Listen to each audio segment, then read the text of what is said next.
Good morning, business owners, entrepreneurs, thought leaders, and corporations. Welcome to the Black Business Network. My name is Cordelia Gaffar. I am your business monitor just for this session. And the Black Business Network is 24-hour business showcasing Black businesses, business owners, entrepreneurs, and thought leaders worldwide. We have speakers from North Carolina, London, Singapore, Africa, Japan, and cities all over the United States.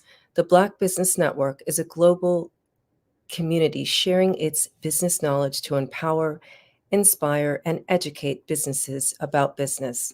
Today, in this literary edition, I have the joy to have a fireside chat with Habeeb Akande. He is a British-born writer, historian of Nigerian descent, a best-selling author, and founder of Rabaah Publishers. Habeeb has written 7 books on race and intimacy and African and Muslim cultures, including a historical examination of Blackness in Brazil. A chartered accountant by profession, Habeeb studied Islamic history and law in Egypt before embarking upon his career. Welcome to the Black Business Literary Edition, Habeeb. Thank you for having me. Thank you for having me, Cordelia. Nice to meet you. And thank you again to the Black Business Expo for inviting me to speak. Yeah, I'm so excited to have you here. You're such an accomplished writer, and I'm so curious, where did it all begin? Maybe from a sense of frustration. And the Ah, reason why I say that is I used to complain quite a bit about the lack of appreciation for Black intellectuals, Black thought, and Black culture when I was studying in the UK. That oftentimes when I'm reading or even watching certain movies, the perspective of Black people is often told from a white person or Eurocentric perspective. And rather than complaining, and I also had that similar experience when I went to Egypt to further my studies about Islam, that it was often maybe Arab or Persian writers speaking about Black people, sometimes in a disparaging way, and not appreciating our various cultures and our contributions. And a couple of my friends actually put it to me. They were like, "You're in a place of privilege somewhat, in the sense that you've got access to, some of this information. You've been fortunate enough to study in a couple of countries. Rather than complaining, why don't you try and do something about it?" And that kind of led me to trying to write. So my first book was exploring the status of Black people in the Islamic tradition and the contributions that Black men and women have had in world history, and Black Muslims in particular. So that led me again to from a place of frustration to actually now to then actually release the passion project of trying to not only highlight and amplify the works of Black people, but also to hopefully inspire and encourage people to maybe somewhat come out of their comfort zone, travel if they can, learn about different cultures, and learn about the great contributions that that Black people have made in world history, and not just to rely on other people who maybe are not aware of the contributions that we've made. So yes, I would say it started from a place of frustration, but then it turned into somewhat of a passion project. thank you for that. And I think that's amazing. You have great friends. They were like, look, you have so much power in your hands. Do something with it. And you took that on board. So, kudos to you. And we are grateful for the works that you've put out. So I'm wondering, as I'm listening to you, you have a very, well, I would say, do you have a vision and a mission? It sounds like you formed one. What impact would you like to make on the world with your work? Great question. I want to leave a legacy, and by that, like, I feel that my books are hopefully a way to to change some people's mindsets, again, especially some mindsets people have about Black people and Black Muslims, and also to enlighten. So that's why a number of my books are entitled like Illuminating the Darkness or Illuminating the Blackness, like with a meaning to like enlighten and to educate, and also to inspire as well. So I think, and I look at a lot of the books that inspired me, or the people that inspired me, are people that I've never met in person. So like the works of, like the autobiography, like of Malcolm X, which was a really inspirational book for me to read. I've read it, several times, and this is a book that I've read Obviously, I've not met him in person, but just listened to his story and his travels, and also the fact that whilst he was incarcerated, he was somewhat of an autodidact, someone that was self-read, and the importance of education. And that was something that I've got so much inspiration from that. And then again, to try and, like I said, to educate and to inspire people to kind of not only somewhat benefit of some of the things I've come across and found, but also they can maybe use that as a source of inspiration for the different works and industries that they're specializing in. Yeah, I resonate with that as well. I I took on board the autodidact part of what Malcolm X, brought to the world because I love history as well. So, and as you know, growing up in the West, like world history is incomplete. So now, we have more resources with your work as well. And as you know, the first part of this fireside chat, I get to ask you questions and then we'll switch. So I'm looking forward to see what questions you have for me. And I'm also just wondering one last thing. How has your worldview shifted? Like, what have you learned from all your research? I know before we came on air, you were saying, and I don't know if you are publishing, that you're working on some other things that are not literary right now. But so what have you learned? I've learned that unfortunately anti-blackness is prevalent around the world, especially anti-blackness towards women in particular. This is something that I was probably quite oblivious to it. I was aware of anti-blackness, but I didn't realize how prevalent it was in so many cultures and countries and religious understandings. I wouldn't say the religion itself, but religious understandings, which is quite unfortunate. But then, whilst that was quite prevalent, I also learned that there are many great figures that, unfortunately, for whatever reason, their voices have been silenced. And I think sometimes the perpetrators are not only white people, Europeans, but also sometimes are black men ourselves. And that's something that has been brought to my attention a couple of times. That even with one of my books where I was speaking about the contributions of black people, a couple of people, when I was giving some talks at various colleges and universities, people was asking me about the perspectives and the contributions of black women. And I was like lost for words in a sense, because I spent a number of years and I realized actually I omitted a number of the contributions people had to highlight and bring that to my attention. And then I was even reflecting, like even like with the story of like Malcolm X, and like I love the film that Spike Lee wrote, but then the story of his sister Ella Collins is missing. And she was really inspirational in his development and his growth as a person. But you've got so many of these figures, especially female figures, that are invisible in terms of our consciousness. And again, sometimes it might be intentional, sometimes it's unintentional. And that's something that I had to kind of reflect on as well, is that, okay, when we're speaking about black history or black figures, do I mean black men? And if that's the case, maybe that's problematic in the way I'm viewing the world.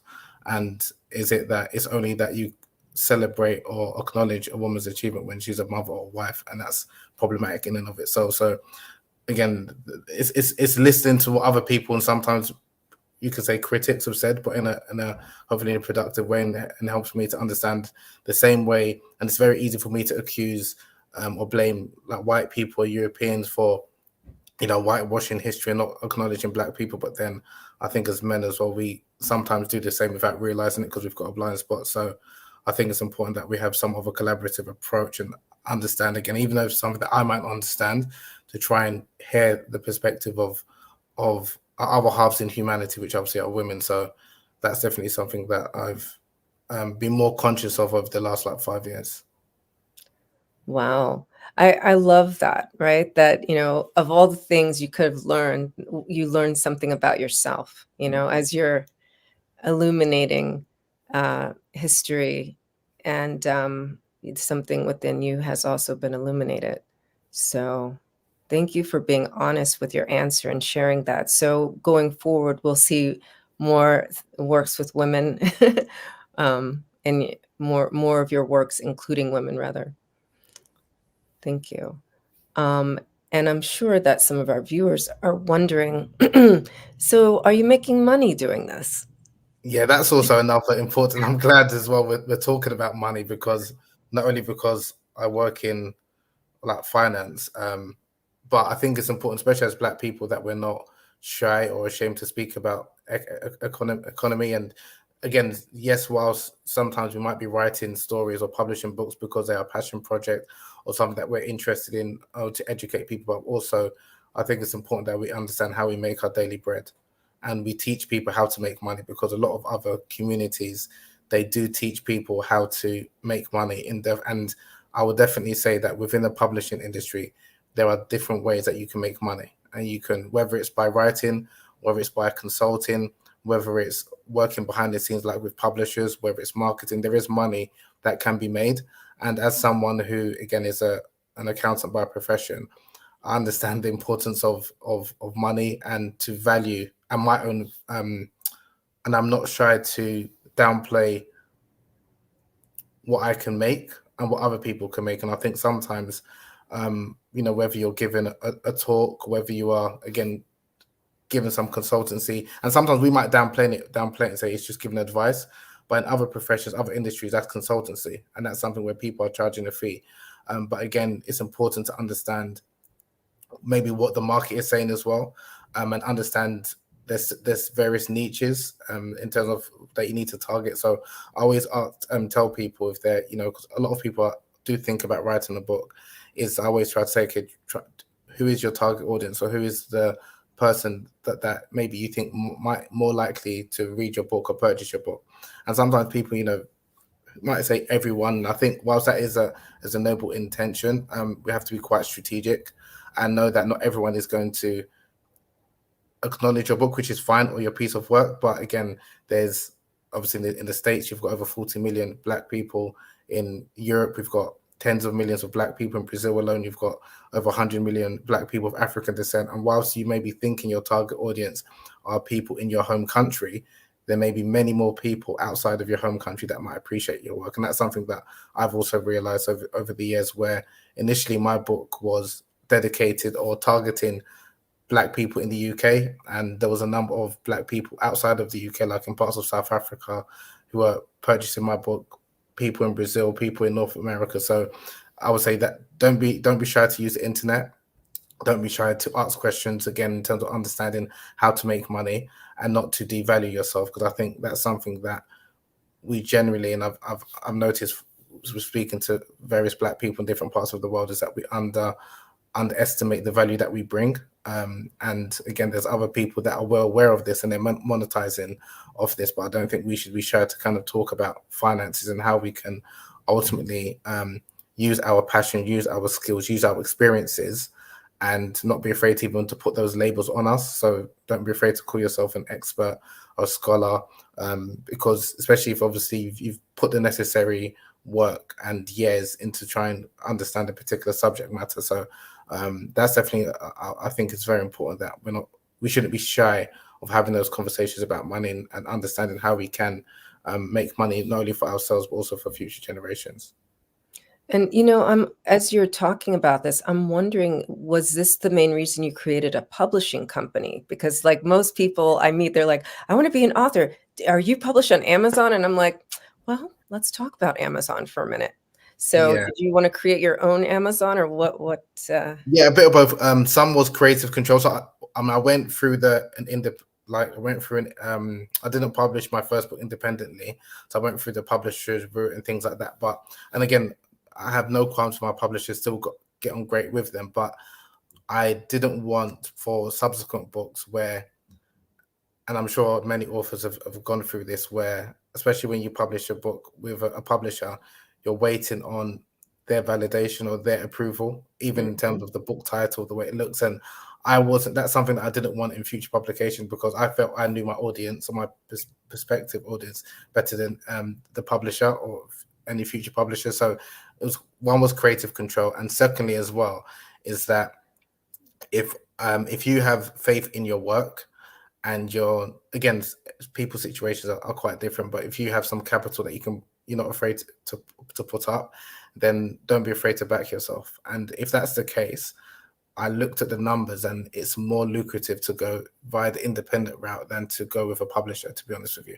But again, that's not for everyone. So I'm not saying that everyone should go self-publish, but it's also important that people understand the difference between going through independent publishing and independence in self-publishing, or going through the publishing route. And things have changed, because attitudes previously was people looked at self-publishing as like a form of vanity publishing, and he's not a real so-called author until someone has validated you. But then oftentimes the people that you need to validate you, or the gatekeepers, they're people that don't look like us. So why do I need to go to someone of a different ethnicity or different culture to validate my experiences or my knowledge or my expertise when I'm speaking about my people?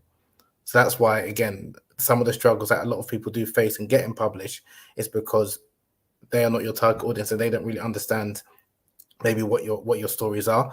So that's also another reason, again, why I set up my own publishing company. And ultimately was because I wanted ownership and control, which I think is very important. And from my experience, it's a little bit more lucrative, isn't it? Yes, definitely. Yeah. Yeah. Because I feel like I've done all the different publishing routes. Yeah. And just even like simple like numbers, without like, if for example someone, their target was to make like £30,000, and I wrote an article about this, like explaining the different routes. If your target was to make like £30,000 or $30,000, shall we say, and you was on a royalty rate of like 10%, and your book was being sold for $8, you need to sell about 37,000 books. Whereas if you was independent publisher, so you self-published, sorry, and obviously just say after deducting printing costs and this, that, and the other, you took away 40%, you'd only need to sell like maybe like 9,000 books. So there's a big difference. Yes. And a lot of people aren't. So it's not necessarily you need to sell the same amount of books to take away the same amount of money home. But again, it's about people understanding the numbers. And some people, I think, again, especially when they're first, if they're an aspiring writer, if they've never published a book before, they might want to see their book on like a bookstore and things like that, or to take pictures, which again, maybe I went through that with the first book, but then after that, I was realizing that, okay, my book's in all of these different outlets, but the money that I'm actually getting taken is not much. Is not much at all. So again, I can understand why people, again, initially might want to go down the traditional route, but I think it's important that people are aware of the various options and realize that in many cases, authors, when they are published by a publishing house, they don't really make that much money. Yeah. Yeah. Thank you for diving into that, because I get this question so often, and I have a little bit of a chip on my shoulder, but you make it sound so nice. So where can we go and read that article where you talk about this? Yeah, so I think I put a link, yes, in my website. So Rabaah, RABAH.com.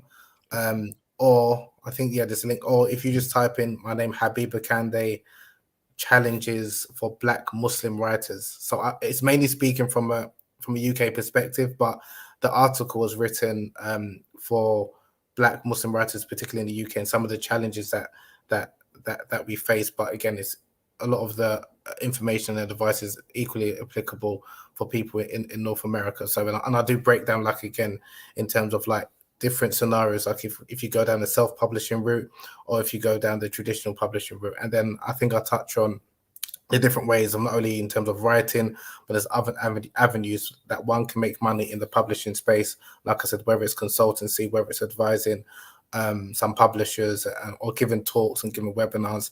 And the one thing I would say is that when you do write a book or publish a book, for some reason, many people then look at you as some form of authority.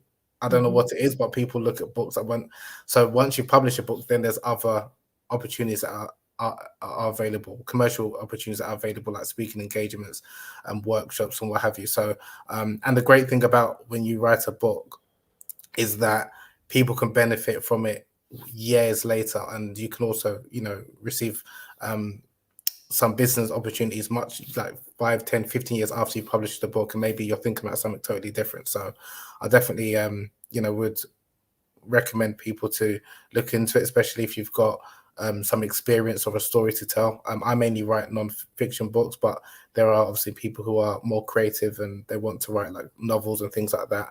And just I think just don't be afraid to kind of put your work out there, because I think some people are worried that they won't be accepted by everyone, but no one's going to be accepted by everyone. There's no book that is everyone likes or is for everyone, and it shouldn't be. And well, I'm not that idealistic to expect everyone to love my book or to want to read it, and it's not for everyone. But those who hopefully want to read or can feel empowered or benefit from it, it's for them. And those who maybe are not interested in the subject or what have you, then it's not for them. So I don't take any offense to you know, people who might not read the book, as long as it's actually not incorrect. I mean, as long as there's, and that's why it's good obviously to invest in maybe with an editor, or if you're saying anything, just to fact check if you're anything you're putting out there. Apart from that, in terms of like, especially if you're a fiction writer and you're writing a story, you know, you've got so many, even like, what's that book, 50 Shades of Grey, that from a literary perspective, a lot of people criticized it, but it's still,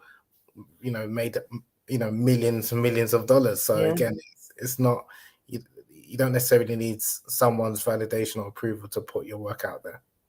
Yeah, and I love that you reinforce that, because each one of us is uniquely, you know, we're given something very unique, and we're not for everybody, and it's okay, it's perfect, you know. So, do you want to add anything more about the money making, or would you like to start asking me questions? No, I would like to start asking you questions if that's okay. Sorry, I'm just conscious. Yeah. Yeah, I've been talking for quite a bit. So, two-part questions, and so the first one is, do you think the work of Black women writers are undervalued, and if so, why? And actually, I've got a second part question. That's the first part, because you've written books. So I just wanted to hear your thoughts on that. And then, like, what can we do about it, especially as Black men, to support Black women writers? Yeah, I love that question. Thank you. I do think that our work is undervalued.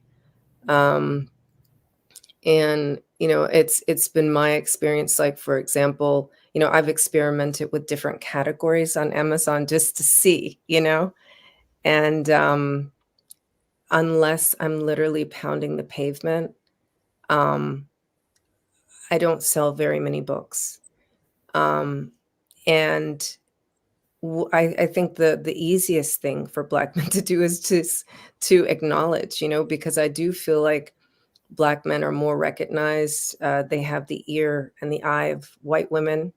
And, you know, since my books are for women, you know, they're not only for Black women, um, by you speaking up and, you know, mentioning us, my genre is also nonfiction, then that, you know, that brings, you know, more eyes and interest to my work.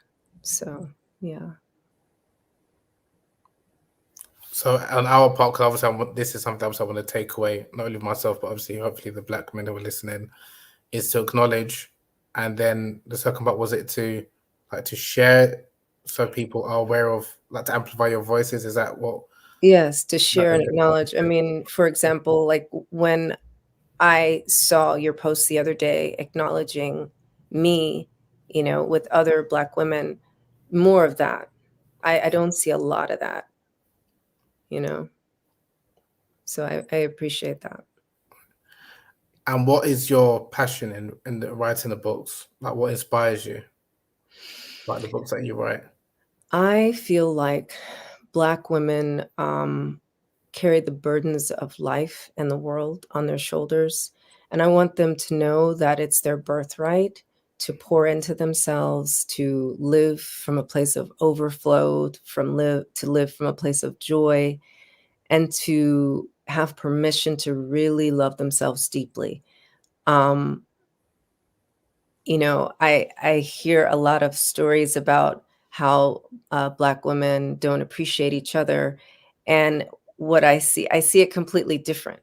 I see it as they, you know, there are observable evidences for this, but you know, they have a little bit of self-hate, right? because of the influences of the world and because of the exclusion in their fields of expertise. I mean, I know women who have like 5 advanced degrees and they still don't think that they're good enough. So I write so that Black women will know that they can love and come from a place of love, and in turn, they will love who they see in front of them, especially if she's a Black woman. Oh, powerful. And so just to expound on that point, you mentioned that a number of Black women don't think they're good enough. Is that good enough for themselves or good enough for their partner, significant other, or wider society? Can you expand on that a little bit more, please? I would say good enough for themselves. Okay. Yeah. Because it begins at home, and I feel like you are the home. Yeah. So, yeah. But it shows up as they feel like they're not good enough in their career, and they're not good enough with their partners and those kind of things. Yeah. And how do you think your books can help transform the lives of Black women in the way they think about themselves and to be good enough? Well, I mean, quite frankly, my last book, the subtitle is Transforming Your Heart so that you can transform your mind. So, emotions, right?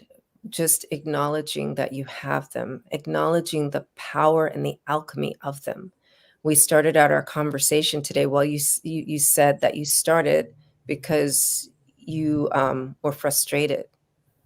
You know, frustration is such a powerful catalyst, Yeah. and so it's not something that can weigh you down. It's like perfect rocket fuel. So yeah, that's where it begins. And for me and my story, that's where it began. I just felt so beat down, and I was like, well, wait a minute. You know, my life does not have to swallow me whole. What if all these things were happening for me, you know? And there's observable evidence for that as well. Like everything that has happened, I'm so grateful for, because if it hadn't, I wouldn't have written any books. Mm-hmm. I wouldn't have researched anything, you know? So I have a passion for using food as medicine, and that's in the Islamic tradition as well. And so I took that on board personally in my life, and it worked so well, and it transformed my mind. It transformed my relationship with myself, and then, with my family. And so I just want for every woman to experience that and know that that's a path. That's a true medicine for the heart and for the soul, you know? And for people who, because I do get this also quite a bit as well, for people who maybe find it difficult to read, because not everyone likes reading, how or do you transmit the information that obviously that you've got stored in your books so people can actually benefit from that beneficial information and knowledge? Is that something that you thought about, or like maybe doing audio books or workshops, or is that something that maybe you'd consider? I'm considering doing audiobooks. In the meantime, I have a podcast, and from time to time, I will read my articles, and so I guess perhaps is that one of the services your publishing company offers? I've Audiobooks?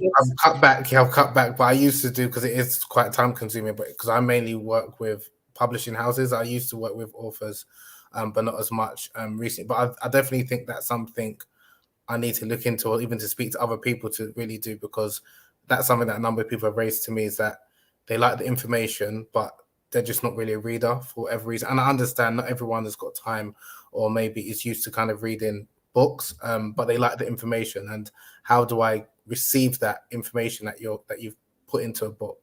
And I don't really like talking too much. I like to put the information in the book.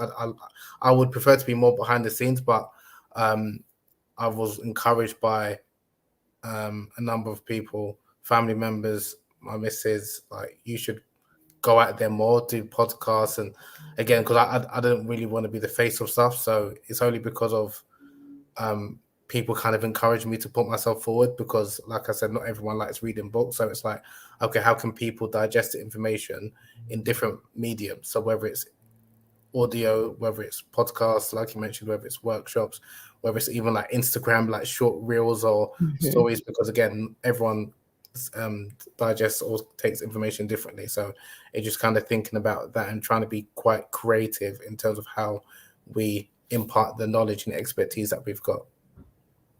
Yeah, I also do workshops. So actually, originally, I don't know if you see the book behind me, Workout Around My Day, the only health guide that moms need. That was specific to help local moms and my local masajid on how to like literally self-nurture.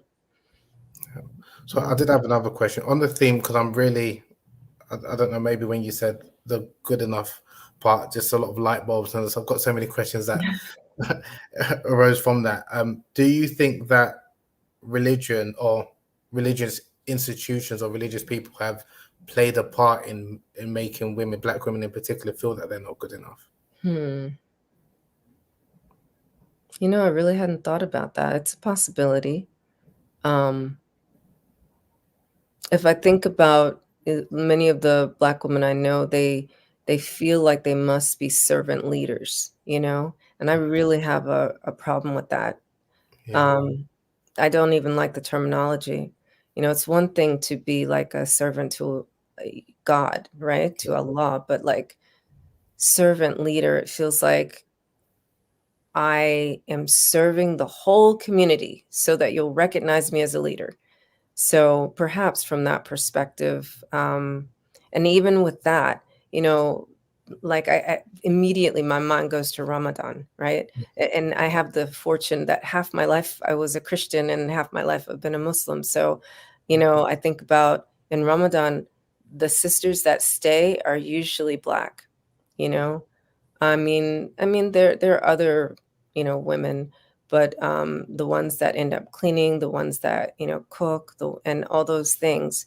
And the same thing, if I remember, I didn't really grow up in a Black church, but I did visit some Black churches, and my family's Anglican. But when I did go there, it was like the older women. They were just like they had to be moms for the whole community, and usually they were overweight.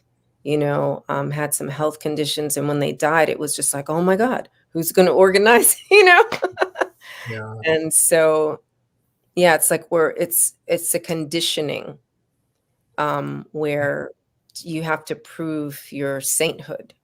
yeah. That's very true. Yeah, the reason why I'm saying it is because something that I've also noticed. Maybe I noticed it before, but I wasn't as conscious of it. But more notice it now over the last, like, especially like last 6 to 7 years, is this idea of, especially, I mean, like half my family are Christian, half are Muslim. So I see this on both sides, like people who are like religious, or for the women who are like religious, is this idea of, well, the expectation that they have to be perfect, and I don't see any evidence for that in religious scripture, whether from Christianity or Islam. But there's this idea that is often put forth, especially from religious figures, that women are expected to be like the ideal mother, the ideal wife, the ideal religious person, like almost a saintly figure. And even when, again, obviously I'm more well versed in Islamic tradition, that's not what the Quran or the teaching of the Prophet Muhammad, peace be upon him, says. Like, we're human beings, you know, but there's this expectation that women are or should be perfect, and I find that quite suffocating, because I think if I had that expectation, I just don't know how I'd manage. Where I think maybe as men we're allowed to breathe, we're allowed, not to say that, you know, it's okay but you're gonna slip up, you're gonna, you know, do acts of wrongdoings, but you're a human being, and I think we're allowed to be human beings. But I've noticed, like, with a number of women who are either were very religious or are religious, like this constant expectation to be like this ideal Muslimah, and I just don't know what that means, kind of thing, because it's someone's expectations that they put on them, and I just think it's an unrealistic goal. And I just think if you've got such an unrealistic goal, then naturally, of course, you will fall, and that can cause more anxiety. So that's just something that I've always been intrigued by, that what is being told in religious institutions or religious speakers, what are they saying to the women as opposed to what they're saying to the men, where I don't know many Muslim men practicing, non-practicing religious or that have felt that weight that they have to be this perfect human being. But I hear that more from the women. So that's why I'm always wondering, because I don't believe it's the religion itself, but maybe how it's being communicated. So that's Yeah. why I'm wondering, okay, what is being said? And then I'm also being conscious of hearing actually how certain things are communicated to women as opposed to how they're communicated to men. Yeah. Yeah, it's like our whole life is unattainable, you know? Yeah. When you get married, you have to be the best wife or you'll displease your husband, and you have to be a good mom. And if your kids don't meet these certain standards, then you're not a great mom. And I think that the evidence of a great mom and a great wife is that uh, your children care about other children, and that your husband is kind to you and your children, and that well, I mean, actually, your husband is your husband, like he's a separate adult, Mhm. um, but um, and it's not always dependent on whether or not the woman is a good wife, whether or not the husband is a good husband, right? There could be demons within him, um, and but at least when you see, children that are not starting fights and are contributions to society in positive ways, then that there was kindness in the home. And that's really the way all of us, if we're going to judge, should be judging each other. Yeah, very well said. Very well said. And what advice would you give to any aspiring writer, male or female, Mm. especially those who may feel that they're worried about whether their work is going to be good enough? So, what advice would you give to any aspiring writer? Don't worry, it is good enough. If you desire to write it, then it desires to be read. Mm, I Yeah. like that. I like that. That's Yeah, I'm nice. very succinct when I answer. Yeah, you got to the point, but that was good. No, I love that. Thank you. I Well, love I've that. really enjoyed this time. Thank you so much for being on the Black Business Literary Edition. I hope to see you come back um, every month or as often as possible. And I hope that you've inspired someone today. And again, people can connect with you at rabaah dot, is it com? Correct. Yeah, that's the website. I'm also on social media, so on Instagram, Habeeb, so HABEEB_AKANDE. Also, I'm on Twitter, or it was X now, Yes, um, X. and Facebook, but I don't really use it as much. So yeah, probably Instagram and X Okay. are probably the easiest ways to contact me. Yes. Thank you so much. Well, thank you And again for inviting me. Thank you, and I'm going to be a avid supporter and follower of the Black Business Expo going forward. So thank you. thank you. We love and appreciate that. Perhaps you'll be a sponsor as well. Yes, of course, because it's all about business. I loved a lot of the ads that I saw beforehand, which is good. And that's what I was thinking about. So yeah, definitely that's definitely a conversation to be taken offline. Yeah, yeah, yeah. Absolutely. We're not going to get into actual business. So I've really enjoyed this today. Um, there are some more things that I need to say to encourage people to make donations. Are there any final thoughts that you want to share before I do that? Yeah, just following on what you said about, don't be afraid to write if you're an aspiring writer, and also to acknowledge others, because I think as Black people sometimes, I want to talk about the positives, um, not that maybe we're doing it intentionally, but if you're seeing someone that you appreciate their work, or the value that they're putting forth, whether to society or you yourself, don't be afraid to share and to kind of acknowledge, the same way we do it with a number of mainstream brands and things like that. It doesn't hurt to kind of maybe share or repost something that you benefited from. because I don't believe we're charity cases, and I don't like asking people for money when we're not when someone's not actually giving any value. But if you're seeing someone that you've appreciated their work and you've benefited from it, or you've seen other people benefiting from it, then that's value added work and services. So don't be afraid to share it, because sharing is caring. Yeah, sharing is caring. Refer each other. Yeah, definitely.